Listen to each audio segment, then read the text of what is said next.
Bismillahirrahmanirrahim. Assalamualaikum warahmatullahi wabarakatuh. Bismillah, innal hamdalillah nahmaduhu wa nasta'inuhu wa nastaghfiruh wa na'udzu billahi min shururi anfusina wa sayyiati a'malina, may yahdihillahu fala mudilla lahu wa may yudlil fala hadiya lahu. Rabbi shrah li sadri wa yassir li amri wahlul 'uqdatam min lisani yafqahu qawli. Amma ba'd. Qala Allah ta'ala fi kitabil karim wa asdaqul qailin. A'udzu billahi samil 'alim minasy syaithanir rajim. Bismillahirrahmanirrahim. Ya ayyuhalladzina amanu taqullaha haqqa tuqatih wa la tamutunna illa wa antum muslimun. Sadaqallahul azim wa sadaqa rasuluhul karim wa nahnu 'ala dzalika minasyahidin walhamdulillahi rabbil alamin.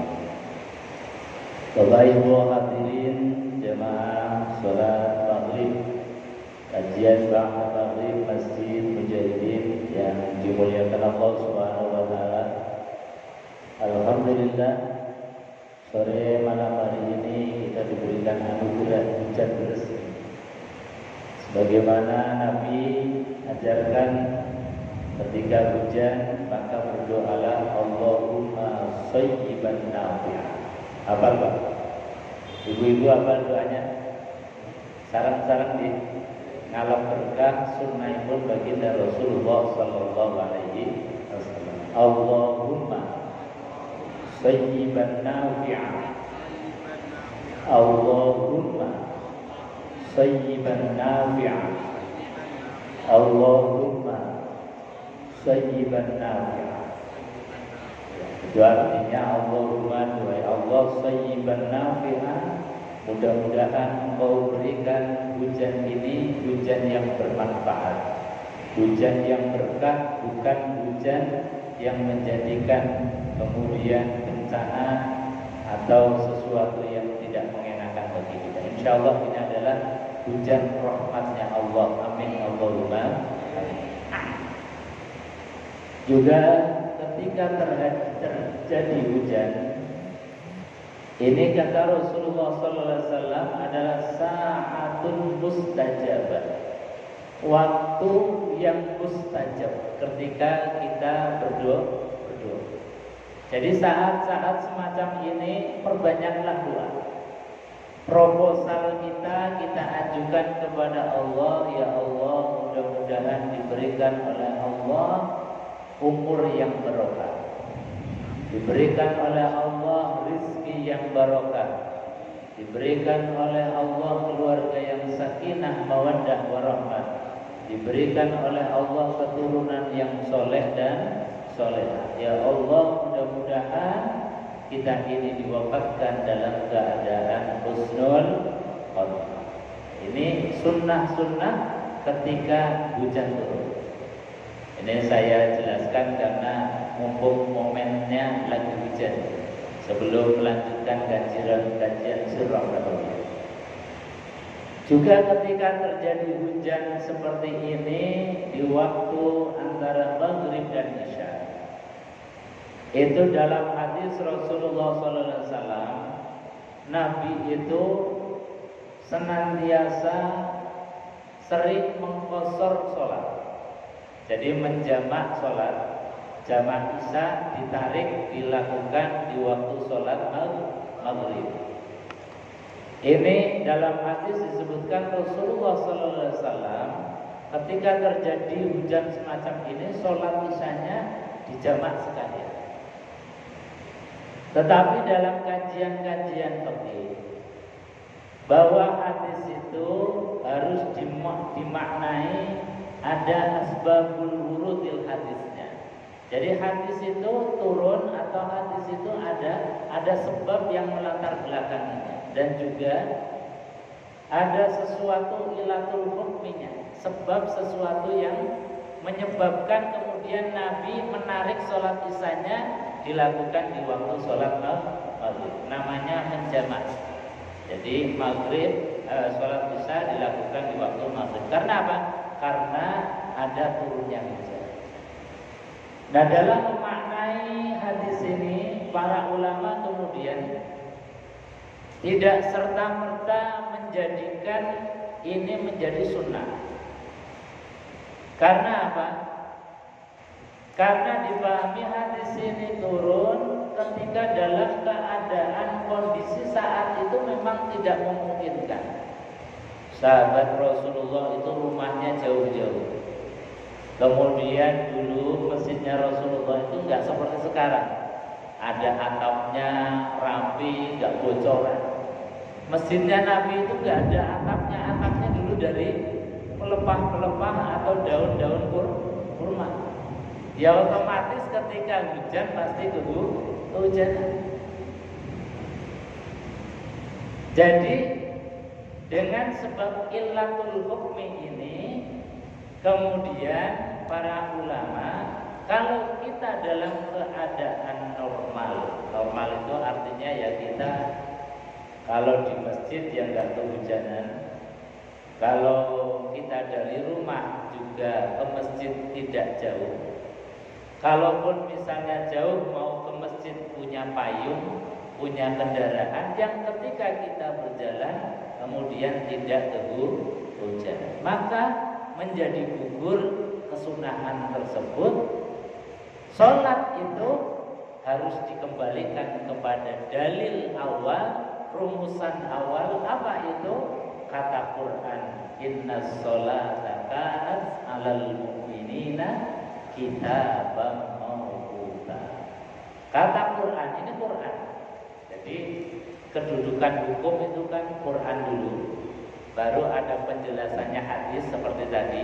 Dalam konteks-konteks tertentu Nabi kemudian menjamak, itu artinya menjabarkan ada juknisnya dari Rasulullah SAW. Tapi ketika juknis ini kemudian elatul hukmi, sebab yang menjadikan hukum di jamak itu bisa hilang, maka harus dikembalikan kepada proporsi awalnya, yaitu apa? Kata Quran, inna sholata, sesungguhnya sholat, alal mu'minina, terhadap orang-orang yang beriman, itu adalah kitabam mawquta, kewajiban yang sudah ditentukan waktu. Zuhur waktunya mulai tergelincirnya matahari sampai bayang-bayang melebihi dari bendanya. Kemudian masuk waktu asar, asar hilang ketika matahari tenggelam. Matahari tenggelam masuk waktu maghrib sampai mega merah itu hilang. Mega merah hilang berarti masuk waktu isya sampai dengan terbitnya fajar siti. Fajar siti kemudian masuk waktu subuh itu habis kapan? Ketika matahari itu terbit. Jadi kita mau sholat yang sudah ditentukan waktu-waktunya itu harusnya ditepati, kecuali dalam kondisi-kondisi tertentu. Seperti misalnya kita safar perjalanan boleh, karena Rasulullah SAW memberikan contoh, Allah memberikan keringanan, boleh dijamak. Zuhur dilakukan di waktu asar, namanya jamak takhir. Asar dilakukan di waktu zuhur, namanya jamak takdim. Maghrib dilakukan di waktu isya, namanya jamak takhir. Kalau isya dilakukan di waktu sholat maghrib, namanya jamak takdim. Nah ini boleh karena sebab safar atau sebab turunnya hujan seperti sekarang. Boleh, kalaupun misalnya kita, Ustaz, saya rumahnya jauh, ini kalau saya pulang maka bajunya basah, kebetulan tidak ada payung, tidak ada kendaraan, habis sholat maghrib tadi langsung jamak sholat isya boleh, karena Rasulullah pun pernah melaksanakan itu.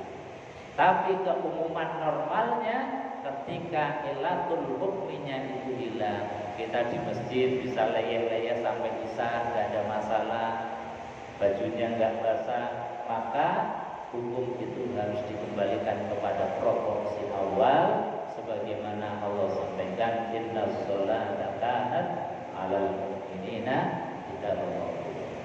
Jadi Bapak Ibu, nanti kalau misalnya ada kajian-kajian, ini sunnah betul sunnah. Tapi para ulama dalam kitab fikih itu menjelaskan proporsi hukumnya. Jadi kalau dalam keadaan kita ini bisa bernaung, ya sudah normal saja. Tapi kalau kita mau kemudian karena sebab rumahnya jauh, nanti kalau pulang kemudian kehujanan balik lagi masih hujan, ya sudah tidak apa-apa. Karena itu juga ada legal standingnya dari hadis contoh baginda Rasulullah Shallallahu Alaihi Wasallam. Bapak Ibu hadirin jemaah yang dimuliakan Allah Subhanahu Wa Taala. Kita lanjutkan kajian kitab Al-Barzanji. Di akhir yang kelima ini masih kepada menjelaskan satu keistimewaan lahirnya baginda Rasulullah Sallallahu Alaihi Wasallam. Jadi memang baginda Rasulullah Sallallahu Alaihi Wasallam ini makhluk yang luar biasa, makhluk yang dieluk-elukan oleh Allah Subhanahu Wa Taala. Bahkan tidak ada manusia, tidak ada makhluk baik itu malaikat, jin maupun manusia yang setiap hari itu disebut-sebut oleh miliaran jutaan makhluk, kecuali baginda Rasulullah Sallallahu Alaihi Wasallam. Jadi manusia yang harus disebut hanya Rasulullah. Karena apa? Karena kalau tidak menyebut Rasulullah Sallallahu Alaihi Wasallam dalam ibadahnya, maka ibadahnya menjadi batal.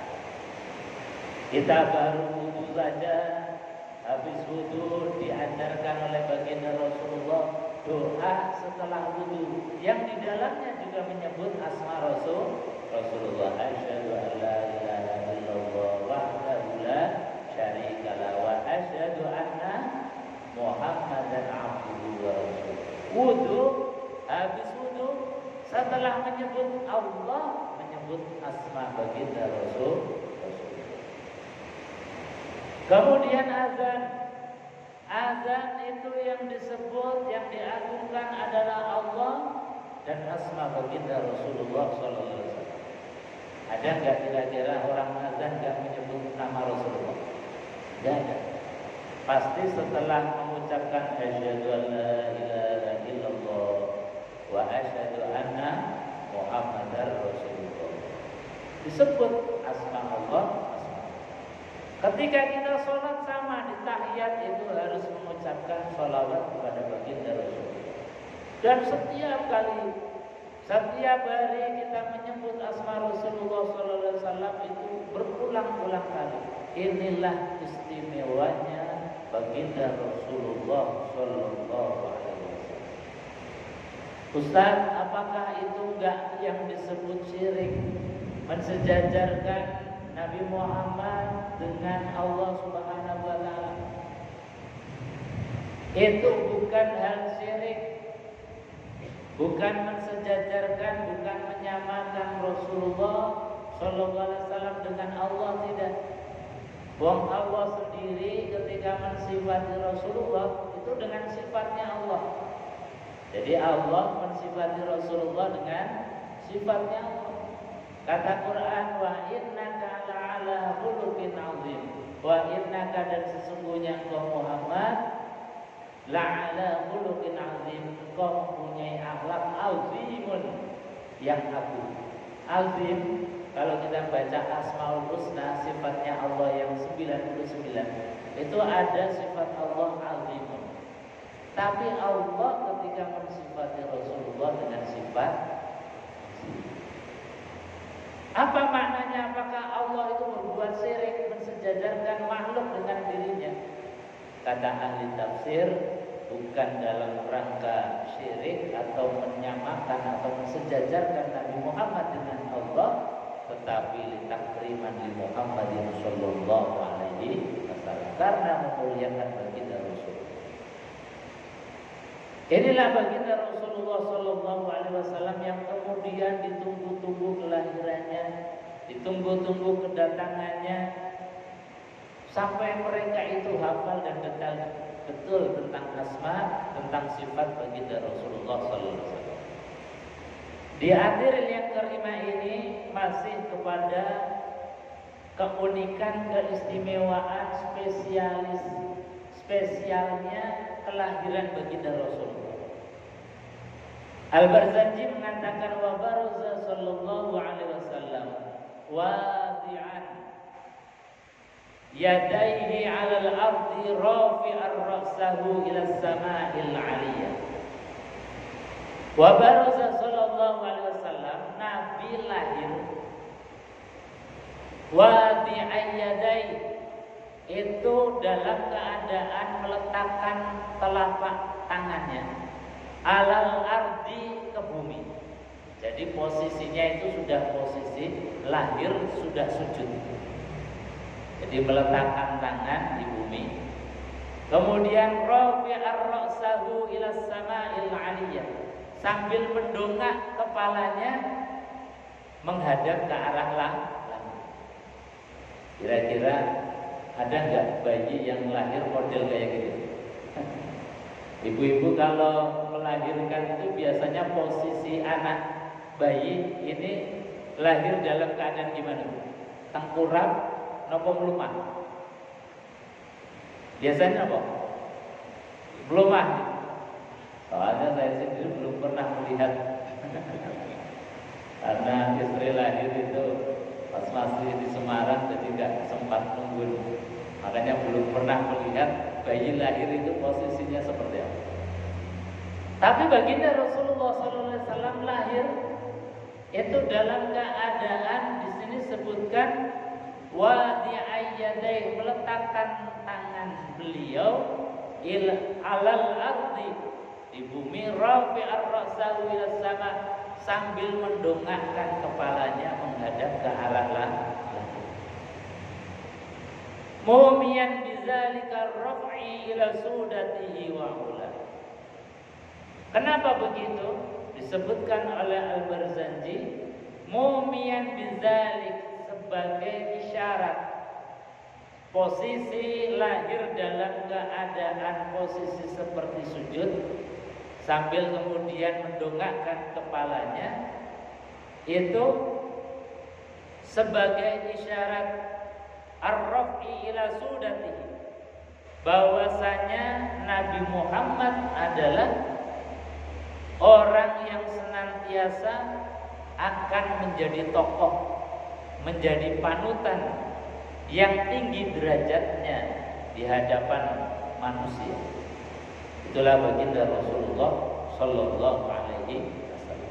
Jadi lahir saja sudah ada tanda isyarat tentang beliau tokoh yang nantinya akan menjadi panutan. Makanya kemudian ada stempel dari Quran, laqad kana lakum fi rasulillahi uswatun hasanah. Sungguh benar-benar ada dalam diri pribadi Rasulullah SAW uswatun hasanah, suri tauladan, contoh yang baik bagi kita.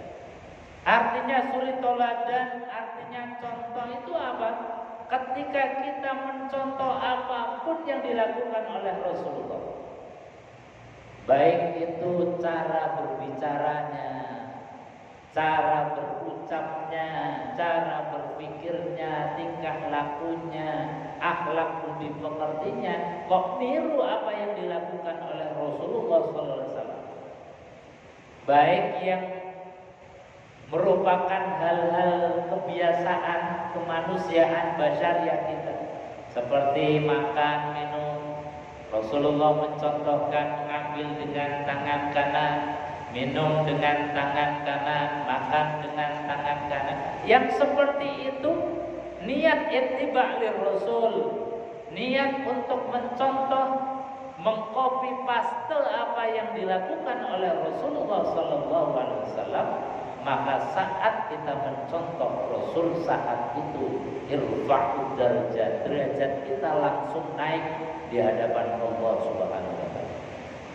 Jadi derajat kita diukurnya sejauh mana kita di dalam ittiba' li Rasulullah SAW. apapun. Ketika kemudian sama-sama minum, sama-sama makan, tapi satu ittiba' Rasul, satunya kemudian minum dengan cara yang asal. Caranya sudah pakai tangan kiri, nggak pakai bismillah. Setelah makan, setelah minum, lupa terhadap zat yang memberi makan, yang memberi minum. Ini jauh dari perilaku baginda Rasulullah SAW. Maka orang yang satu yang menyebut, yang mencontoh Rasulullah langsung derajatnya naik tinggi, yang satu itu nyungsep jauh. Karena apa? Karena ukurannya adalah standar Rasulullah SAW. Makanya sebanyak mungkin kita kenal dengan Rasulullah SAW detail-detail. Dari mulai bangun tidur apa yang dilakukan oleh Rasulullah, sampai aktivitas apa yang dilakukan oleh Rasulullah, menjelang tidur apa yang dilakukan oleh Rasulullah, bahkan tidur role modelnya Rasulullah SAW seperti apa. Kita kadang-kadang belum bisa mempraktekkan. Baca bismillah sebelum mata terpejam saja, ingatnya kolo-kolo. Ya kalau habis ngaji ini, kalau ingat ya Allah, bismillah, bismillahirrahmanirrahim, bismillah Allahumma ya bismillah. Nanti kalau nggak diingatkan lagi ngaji, lupa lagi. Karena apa? Belum jadi akhlak, belum jadi habit, kebiasaan. Tapi kalau sudah mendarah daging, diuri-uri sunnah yang kecil, menjaga betul, ya Allah saya jaga sunnah-sunnah Rasulmu yang kecil-kecil, insya Allah kemudian akan menjadi akhlak kita. Rasanya kemudian ketika belum membaca bismillahirrahmanirrahim gak bisa tidur. Ketika belum bisa membaca bismillahirrahmanirrahim atau zikir yang dicontohkan oleh Rasulullah, rasanya ada yang kurang. Nah ini kalau sudah seperti ini ada nur Muhammad sallallahu alaihi wasallam di dalam hati. Makanya ngecas terus hati dengan ngaji, mengingatkan terus pikiran kita, hati kita dengan ngaji ini menjadi penting. Karena apa? Untuk membiasakan tradisi sunnah itu berat. Makanya dari kecil orang tua kita baca bismillah, baca bismillah, baca bismillah. Karena apa? Untuk menjadikan sesuatu itu menjadi akhlak. Nah terapinya ini. Terapinya yang kecil-kecil dulu. Ingatlah misalnya makan minum 40 hari. Makan minum harus baca keras bismillah untuk menterapi.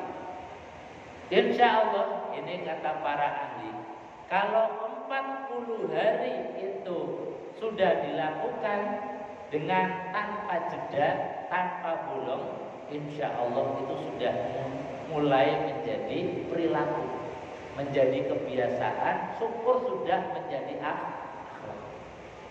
Ini terapi. Makanya latihan baca bismillah ketika makan itu harus latihan. Kalau nggak dilatih ya sok-sok lali. Makan dilalah pas makan di meja itu enak. Kita rasanya kemudian pengen makan cepat, malah lupa bismillah. Makanya tadi terapinya apapun itu terapinya paling nggak biasakan bismillah atau kebaikan itu. Terapi 40 hari 40. Nah, seperti terapi misalnya kita bisa sholat jamaah. Itu para ulama kalau memberikan ijazah 40 hari jamaah. Sampai ada tradisi kalau haji umroh itu ada sholat namanya sholat arba'in, sholat 40 waktu. Itu di Madinah supaya apa? Supaya menjadi tradisi. Karena dengan kita itu jamaah mendapatkan takbiratul ihramnya imam, itu insya Allah akan menjadi sesuatu yang tertanam di dalam hati. Ini baginda Rasulullah SAW. Wa musyiran ila rif'ati qadrihi ala sairil bariyah. wa musyiran ila rif'ati qadri, dan menjadi isyarat ila rif'ati qadrihi, akan tingginya derajatnya Rasulullah sallallahu alaihi wasallam ala sairil bariyah, dibandingkan dengan manusia-manusia yang lain. Makanya ada syair, Muhammadun basyarul lakal basyari, Muhammadun basyarul lakal basyari, bal huwa kal yaquti bainal ajari. Muhammadun basyar, Muhammad itu memang desain raganya itu manusia. Basyarul lakal basyar, manusia seperti kita-kita ini. Beliau makan, kita juga makan. Beliau minum, kita juga minum. Beliau berkeluarga, kita juga berkeluarga. Jadi Muhammadun basyarul lakal basyar. Tetapi apa bedanya? Bal huwa kal yaqut bainal hajar. Tapi bandingannya kita dengan baginda Rasulullah sallallahu alaihi wasallam itu kal yaqut, bagaikan batu permata yakut, dibandingkan dengan kita batu kali biasa. Ini kalau beliau batu kali satu truknya mungkin harganya cuma beberapa, tapi kalau kita punya mungkin satu genggam batu permata itu sudah mungkin miliaran.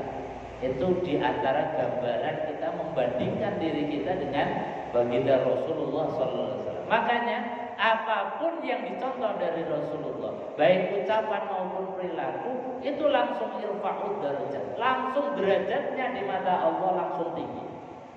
Makanya berlomba-lombalah niru Kanjeng, berlomba-lomba mencontoh Rasulullah SAW apapun. Maka kita tidak mungkin bisa mencontoh Rasulullah tanpa kenal beliau. Nah, inilah fungsinya kita ngaji, kenal dengan baginda Rasulullah supaya gampang meniru, mencontoh baginda Rasulullah sallallahu alaihi wasallam. Wa annahu al-habibul ladzi hasunat tiba'uhu wa sajaya. Annahu adalah baginda Rasulullah al-habib, yang disifati sebagai yang dicinta, alladzi hasunat tiba'uhu, yang bagus wataknya, yang bagus perilakunya, yang bagus budi pekertinya. Ini Rasulullah SAW. Jadi akhlaknya Rasul tadi Allah mensifati akhlak beliau dengan sifatnya Allah Subhanahu wa taala. Maka jadilah kita pecinta Rasul. Jadilah kita orang yang merindukan akhlak Rasulullah ada di dalam diri kita. Karena apa?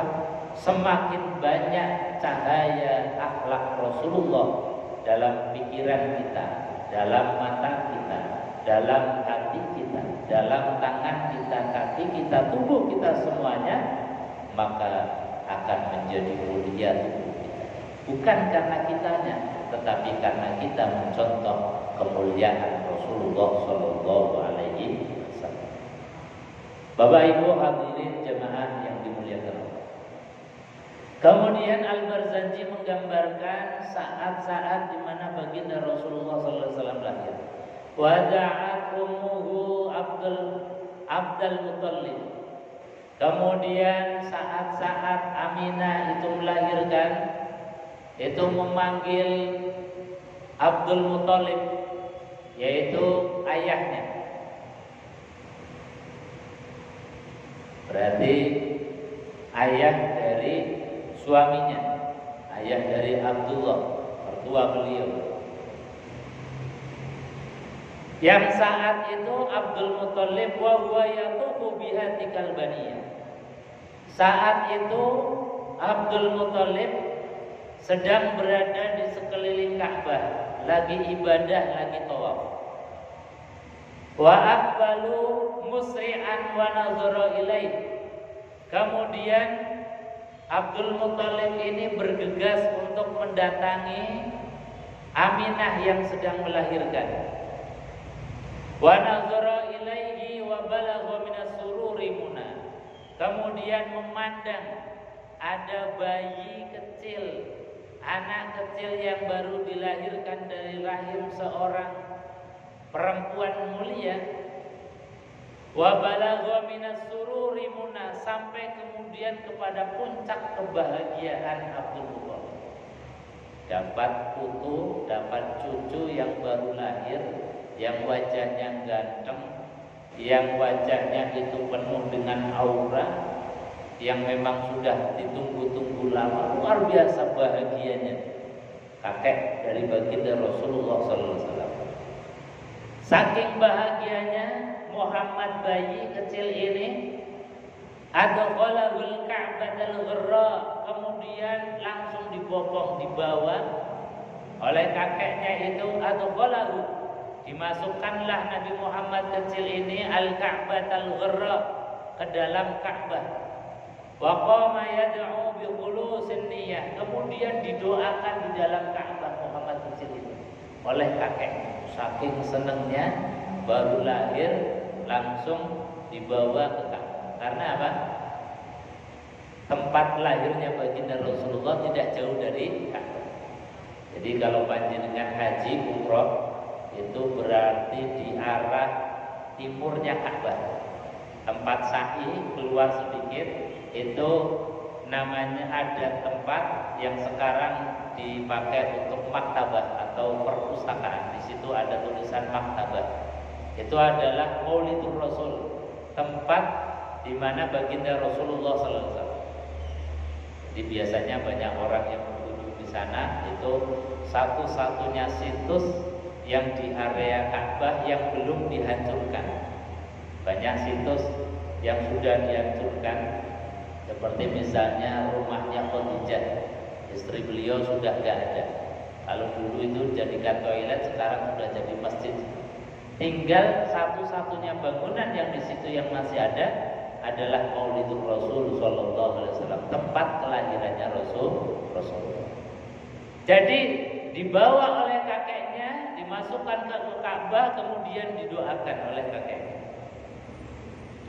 Wa yashkurullah ta'ala ma manna bihi alaihi wa aqab. Wa yashkuru, dan bersyukur, senang banget, terima kasih kepada Allah ala manna, atas apa yang telah diberikan Allah, yaitu cucu yang luar biasa diberikan kepada beliau, meskipun lahir sudah tidak dalam keadaan sudah tidak ada ayahnya, karena ayahnya lahir ketika beliau dalam rahim, dalam kandungan 2 bulan. Maka kakeknya ini luar biasa bahagia senangnya. Wa wulida sallallahu alaihi wasallam nazifan makhtunan maqtu'an as-surri biyadil qudratil ilahiyah. Ini satu kondisi lahirnya baginda Rasulullah. Beliau lahir nazifan, dalam keadaan bersih. Seperti kemarin disampaikan, bersihnya Rasulullah itu beliau lahir tidak memberatkan ibundanya, tidak merasakan kepayahan ibundanya. Jadi beliau lahir itu tidak membawa dampak sakit, tidak seperti kita.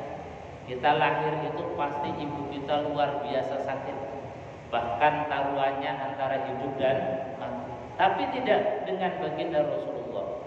Wiladahnya dari Aminah tidak mengeluarkan darah. Tidak ada darah wiladah, tidak ada darah nifas. Beda dengan ibu-ibu umumnya, itu ada darah wiladah. Darah wiladah itu darah ketika proses pas lahir. Kemudian ada darah nifas, darah setelah kelahiran. Biasanya ada yang 1 bulan, ada yang 40 hari, macam-macam. Tapi Rasulullah, ibunda Rasulullah tidak ada. Jadi nazifan, dalam keadaan bersih. Ini Rasulullah. Jangankan Rasulullah, putrinya beliau saja namanya Fatimah, itu melahirkan putra Hasan Husain dalam waktu maghrib. Waktu maghrib kan waktunya pendek. Beliau bisa sholat maghrib, sholat isya. Artinya apa? Melahirkan putra tidak mengeluarkan darah sama sekali. Makanya kemudian habis melahirkan dia langsung sholat. Makanya Fatimah itu diberikan gelar Az-Zahra, Fatimatus Zahra. Karena apa? Karena beliau tidak pernah keluar darah, baik haid, wiladah, nifas, kehamilan. Jadi Fatimah itu seorang perempuan yang tidak pernah meninggalkan sholat sama sekali. Kalau ibu-ibu kan diskonnya banyak. Setiap bulan pasti ada diskon. 10 hari, seminggu diskonnya banyak. Fatimah nggak dapat diskon. Artinya apa? Sholatnya tidak pernah tertinggal. Inilah Fatimah Zahra, putri baginda Rasulullah Shallallahu Alaihi Wasallam. Jadi Nabi dalam keadaan nazifan, bersih, maktunan, sudah dalam keadaan dikhitan. Ini dalam satu riwayat, kalau riwayat ini disebutkan Nabi lahir sudah dikhitan. Maqtu'as surri biyadil qudratil ilahiyah, dan sudah dalam keadaan pusarnya itu sudah terpotong. Biasanya umumnya kita punya anak, kalau pusar itu putus itu biasanya berapa? Sebulan, 40 hari, selapan, macam-macam. Nabi SAW lahir sudah maktu as-surri biyadil qudratil ilahiyah, sudah dalam keadaan pusarnya itu langsung terpotong. Ini luar biasanya baginda Rasulullah SAW. Tayyiban dahinan makhulah, juga lahir dalam keadaan wangi. Dahinan makhulan, dalam keadaan wangi yang tanpa minyak wangi, baunya sudah harum. Makhulatan, sudah dalam keadaan seperti celakan. Jadi alisnya Rasulullah SAW tebal, menandakan beliau itu seorang anak yang ganteng, anak yang kalau dipandang itu menyenangkan. Biqahlil inayati aina, yaitu celakan pertolongan dari matanya Rasulullah SAW itu dalam keadaan yang penuh dengan wibawa. Ini Rasulullah. Wa qila qatanahu jadduhu ba'da sab'i layalin sawiyah. Adalah riwayat yang lain disebutkan Rasulullah SAW itu dikhitan. Khotanahu, jadi mengkhitan, atau Rasulullah SAW itu dikhitan, yaitu siapa yang mengkhitan? Jadduhu, kakeknya Rasulullah SAW, ba'da sab'i layalin sawiyah, setelah 7 hari lengkap. Jadi kalau membahas masalah sirah atau sejarah itu khilaf itu biasa. Bahkan Al-Barzanji sendiri itu menjelaskan khilaf tentang khitannya Rasulullah, dijelaskan semua. Ada yang mengatakan Nabi khitan itu lahir sudah dalam keadaan khitan. Ada kemudian dijelaskan juga bahwasanya Nabi di khitan itu sab'a layalin sawiyah, setelah 7 hari sempurna. Ada yang kemudian mengkompromasikan tentang masalah khitan ini. Jadi khitan ini ada ulama yang menjelaskan bahwa memang Nabi lahir sudah dalam keadaan khitan, tapi kemudian disempurnakan oleh kakeknya baginda Rasulullah Sallallahu Alaihi Wasallam. Dan termasuk sunnahnya mengkhitan anak ini ba'da sab'a layalin sawiyah, setelah 7 hari. Ini diantara. Wa aulama wa an'ama wa sammahu Muhammadan wa akrama maswa. Ini pas. Jadi di antara yang dilakukan oleh kakeknya Rasulullah, wa aulama, lahir Nabi Muhammad itu kakeknya walimah. Jadi bikin pesta. Namanya walimah itu yang undang tetangga, yang undang saudara. Ini kakeknya Rasulullah SAW melakukan itu. Wa at'ama, juga makan gede-gede. Ya kalau kita ya biasanya apa pun namanya? Brokoan. Kalau habis lahir apa? Brokoan ya. Brokoan. Kalau kita ini ada tradisi itu berarti termasuk bagian dari apa yang dilakukan oleh kakeknya Nabiullah Muhammad SAW. Karena Nabi lahir saking senangnya, kemudian wa aulama wa at'ama, walimahan, undang tetangga, undang saudara, wa at'ama, kemudian makan-makan. Wa sammahu Muhammadan wa akraman maswa. Kemudian setelah kumpul banyak orang, diresmikan atau diberikan nama bayi yang baru lahir itu Muhammadan wa akrama maswa, yaitu Muhammad yang artinya orang yang terpuji. Nah, ini diantara penggalan-penggalan kisah yang diceritakan oleh Al-Barzanji. Mudah-mudahan ada manfaatnya. Kita tutup dengan doa kafaratul majelis bersama-sama. Bismillahirrahmanirrahim. Subhanakallahumma wa bihamdika asyhadu an la ilaha illa anta astaghfiruka wa atubu ilaik. Assalamualaikum warahmatullahi wabarakatuh.